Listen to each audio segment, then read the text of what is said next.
saya rasa patut kita share setelah dengan jelas berlaku kecuaian isu Sulu, jelas sekali kecuaian dari pihak Najib Razak ketika itu, dan ramai pemimpin yang mula mempersoalkan bukan saja dari pihak pembangkang, bahkan dari pihak UMNO sendiri misalnya Anifah Aman, isu tuntutan waris Sultan Sulu harus dibahaskan di Parlimen. Dan begitu juga dengan Datuk Seri Anwar Ibrahim juga membahas hal yang sama. Dan satu persoalan yang cukup mudah, iaitu Datuk Seri Anwar Ibrahim bertanya, isu ni puncanya dari mana? Ini yang menarik. Jadi mau tidak mau, Najib harus menerima hakikat bahawa problem yang timbul adalah akibat daripada kecuaian Najib Razak.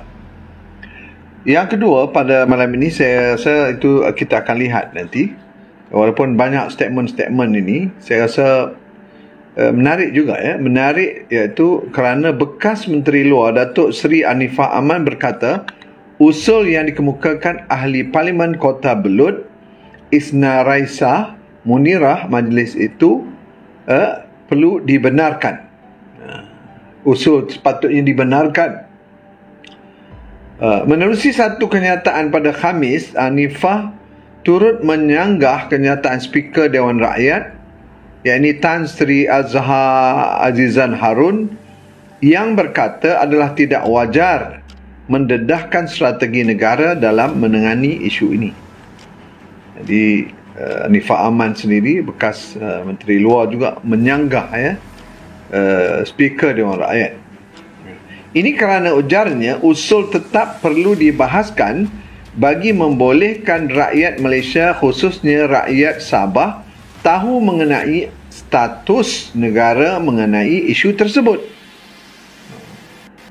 Jelas memang adalah tidak bijak mendedahkan strategi Malaysia, betul, tentang cara menangani isu tersebut, betul, tapi sekurang-kurangnya ada perkara yang boleh didedahkan, patutnya didedahkan. Saya setuju pandangan dari Anifah Aman ini.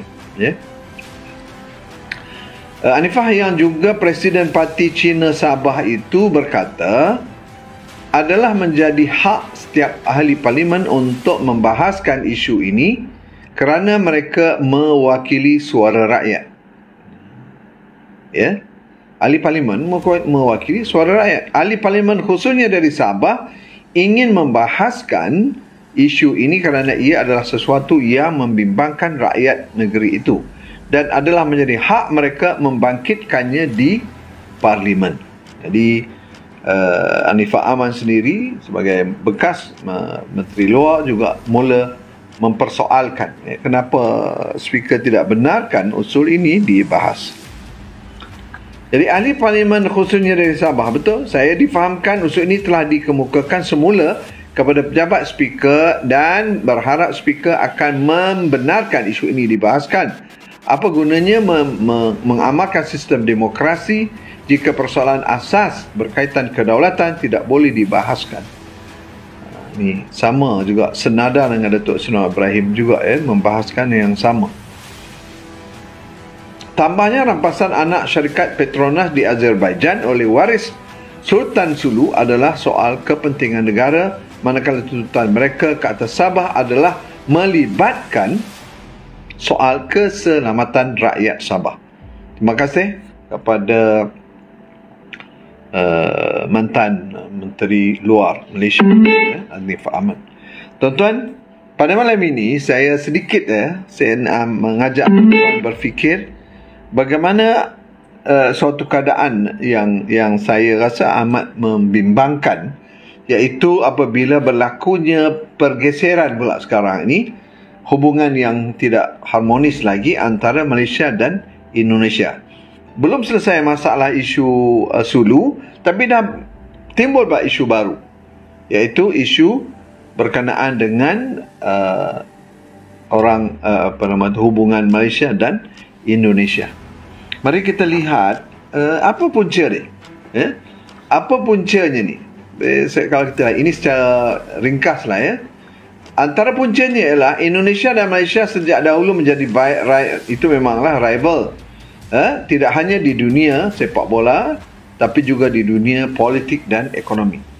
Terbaru, hubungan kedua negara itu dikabarkan kembali panas. Hal ini tidak lepas dari salah satu perusahaan milik Malaysia dinilai telah mengingkari janji penghentian perekrutan tenaga dengan sistem pembantu online.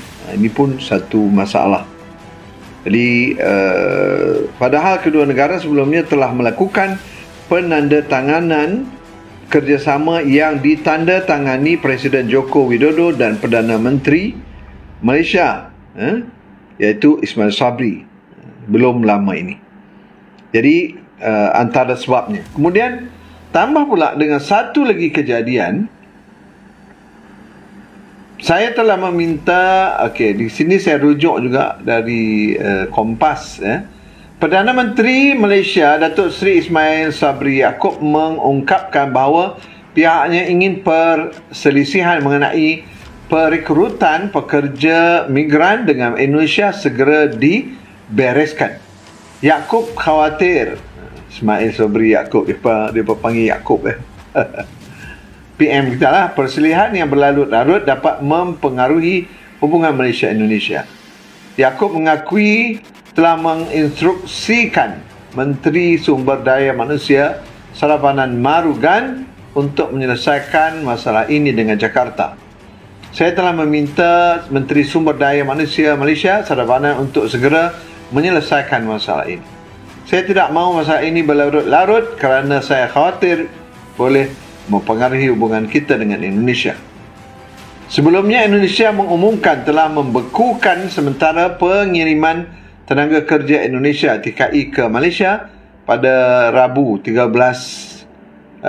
bulan 7. Keputusan ini diambil kerana Malaysia dianggap mengabaikan nota kesefahaman MOU perlindungan pekerja yang telah disepakati. Ini pada minggu lalu, Jadi belum selesai lagi ni. Belum selesai lagi masalah Sulu. Kita dah buat, create another problem pula. Ini menunjukkan bahawa kita tak tahu, kadang-kadang saya tak faham kenapa begitu berani mewujudkan konflik. Ini suatu benda yang kadang-kadang tak masuk akal. Kenapa suka buat konflik? Konflik dengan Sulu, konflik dengan Indonesia, konflik, semua konflik. Dengan rakyat pun konflik, masuk dalam parlimen, konflik dengan Makcik Kia jual goreng pisang. Jadi semacam ada yang problem lah. Saya rasa ada something yang sedang, tak tahu.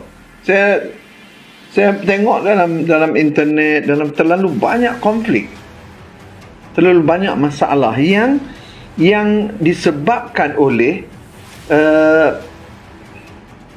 tak faham. Saya kadang-kadang saya rasa apa ni? Ayam misalnya, simple je. Kalau di dalam internal Malaysia kita tengok harga ayam yang sepatutnya boleh dikawal, tiba-tiba melonjak sampai lebih RM10. Kemudian isu minyak tiba-tiba jadi mahal, tak terkawal. Lepas tu tiba-tiba kita pun dengar ni, pula timbul pula Sulu. Dah kena rampas pula. Ini satu benda yang tak selesai, yang ini dah wujud masalah lain. Ini yang terbaru pula, dah dengan Indonesia pula. Indonesia pula Malaysia nak macam ada sesuatu yang tak kena. Saya nampak jelas sekali. Ini bukan masalah saya ada keluarga di Malaysia, di Indonesia, bukan masalah itu. Tapi saya lihat dalam keadaan sekarang sepatutnya kita mencari penyelesaian terbaik. Segerakan. Jangan create another problem. Ini kita ni wujudkan problem. Cuba bayangkan, kalau katakan kita ni semuanya bermasalah. Dengan Singapura kita ada masalah, dengan Malaysia, Indonesia kita ada masalah. Sampaikan negara ASEAN sendiri pun tidak menaruh kepercayaan terhadap Malaysia. Dengan pelbagai isu yang begini, apakah dan bila kita lihat satu demi satu company-company besar ni keluar daripada sebab tidak boleh, mereka tidak yakin dengan Malaysia. Jangan kantonglah kalau misalnya ada mana-mana Sitro kata kita sekarang ni sedang baik, sedang ni. Beberapa hari yang lepas saja berapa ratus bilion wang saham telah ditarik keluar dari Malaysia. Tuan-tuan boleh rujuk hal-hal begini, boleh rujuk. Bukannya saya buat satu pendedahan yang saya karang. Ini kita boleh rujuk. Tengok bagaimana saham jatuh dan ternyata pelabur-pelabur telah menarik keluar wang mereka kerana tidak yakin. Ini yang kadang-kadang pelik kita dengan Jcom, dengan walaun wala untut ni. Kamu kadang-kadang bercakap, kadang kita dengar dia bercakap apa ni? Kita ni sedang berdepan dengan masalah internal kita ada masalah. Masalah internal dalaman kita ni. Harga barang naik, lepas tu tiba-tiba pula macam-macam isu penghinaan terhadap Islam. Ini juga masalah, tuan-tuan. Tiba-tiba satu demi satu, lepas tu keluar macam-macam bahasa yang kita pun tak faham dari mana datangnya bahasa yang macam ini. Isu apa lagi, isu yang besar yang kalau kita lihat, yang kita perhatikan, tiba-tiba semua benda datang serentak. Tiba-tiba dah hilang pula aset Petronas. Sekarang orang Sabah tuntut. Orang Sabah kata, sejauh manakah kondisi sekarang Sabah ni, sejauh mana? Apakah wilayah-wilayah Sabah ni juga boleh diambil oleh Sulu? Serius lah. Tapi seperti biasa speaker kita paling pintar, paling pandai, cuba belit sana belit sini. Saya pun tak faham.